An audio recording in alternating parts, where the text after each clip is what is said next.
Nini kinachochea utoaji? Namba moja, kazi. Kazi itakupatia cha kutoa. Mtu asiyotaka kazi hata kuwa na chakula na cha kupanda. Kinacholeta utoaji uwe mrahisi ni kazi. Sikiliza ndugu yangu, dunia hii ina fursa nyingi sana. Tafuta taaluma kajifunze, tafuta kitu ufanye. Mungu ametuahidi kwamba atabariki kazi za mikono yetu. Fanya kitu, tafuta biashara ufanye, tafuta bidhaa. Sikiliza, watu wanatafuta value kwenye hicho ambacho nakijua. Kitengenezea value, kifanye kwa mtazamo wa kazi, kipeleke sokoni kwa mtazamo wa kazi, kitengeneza kibrandi. Sadaka iko mbali sana kwa mtu asiyofanya kazi. Sadaka iko mbali mno kwa mtu. Sikiliza, utagundua kwamba kama unatoa tu bila kufanya kazi, itafika kipindi utachukia kukutoa, kwa sababu hutakuwa na kitu cha kutoa. Nenda kafanya kazi. Baada ya kuomba, nenda kayafanyia kazi maombi yako. Baada ya kukili, nenda kafanyia kazi ukili ulionao.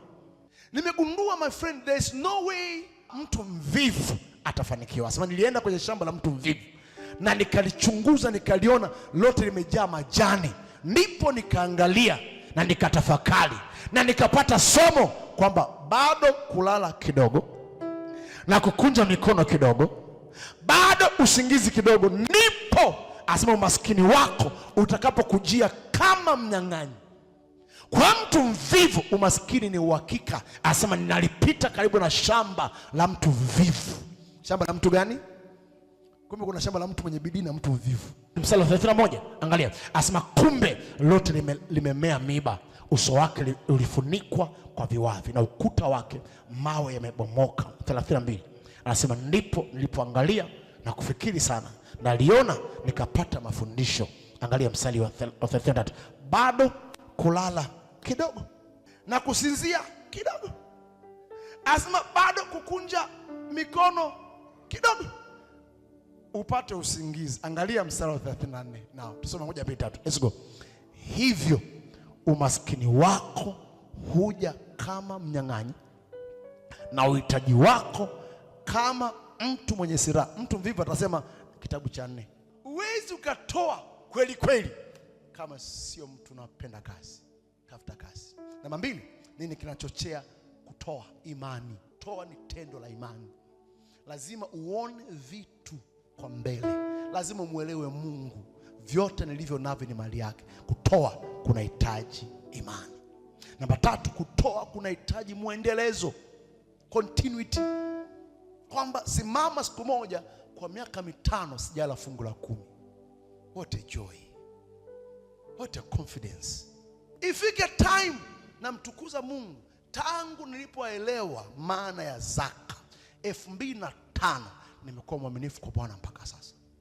There's no way a Christian who eats tithe, anayekula sadaka na kaendelea kwenye Ukristo. Ukristo wake na matuta hivi. Ila atasimama, kesho ataanguka, kesho kutwa atasimama, kesho kutwa ataanguka. Kwa nini? Ukristo wake hauwezi kaimarika. Zaka inaimarisha Ukristo wako. Hakuna raha ya kuwa Mkristo leo kesho mlevi. Hakuna raha, hakuna ujasiri. Hakuna ujasiri wa kuwa Mkristo leo ulikuwa nenda kwa lugha, kesho unaenda kwa waganga wa kienyeji. Hakuna raha. Hakuna Mkristo kweli ambaye anafurahia elimu, lakini hana namna. Misingi yake melegea, misingi yake sio imara, na ndio maana harufu tu kidogo ya pombe imembeba. Nini? Msingi wake uko imara. Kuna raha mpendwa, kuna raha ya kwamba ulikuwa Mkristo miaka 5 iliyopita mpaka sasa. Kuna raha ya kwamba nilikuwa naomba miaka 2 iliyopita mpaka leo nimesustain. Na kuombea siku ya leo, maisha yako yakawa imara katika jina la Yesu Kristo. Maisha yako yakawa imara katika jina kuu la Yesu Kristo.